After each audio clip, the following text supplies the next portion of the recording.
All right, so as promised, we're making fermented green olives, also known as Sicilian style olives. And I thought I would do this kind of Food Network style where I lay out everything beforehand and then show you how it works. So we have our olives here that we picked. It's about 2¼ pounds. And what we're going to do is we're going to pack them into the weck jars here as tight as we can after we wash them and pick out all the little stems and things and the leaves. And what are we going to pack them in? We're going to pack them in 2 quarts of water with ½ cup of white vinegar and ½ cup of pickling salt. And this is what I used, but you can use whatever you have available. So I'm going to stir that in here until it's nice and dissolved, and then wash the olives and start packing them. And just to give you a preview of what they look like, here's the ones that I did last year. See how they have a nice dark color. They've colored the brine a really deep, it's like a kind of a purplish brown color, maybe a red.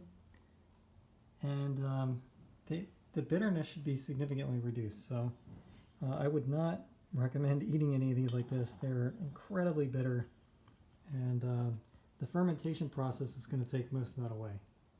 So now that we've got the olives packed in here, I picked off all the little stems and various bits. Next part is to pour in the brine carefully. And we're going to leave like a ½ inch at the top because they're going to make a bunch of gas as they ferment, and then this is going to expand.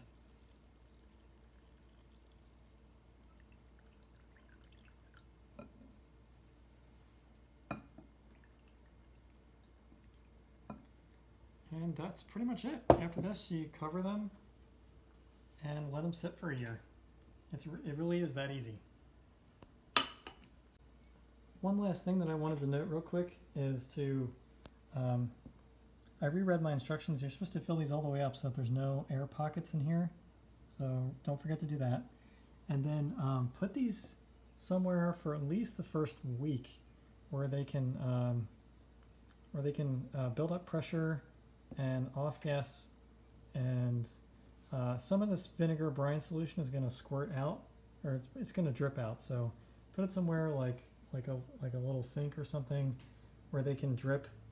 And also just remember that if you're going to use these with something other than weck jars, which most people are, don't tighten down the lid all the way like if you're using ball jars, because this will make enough pressure to explode. So just like put them on there so that there's a seal, but like just a very light seal that gas can push out but not get back in, and then let them sit.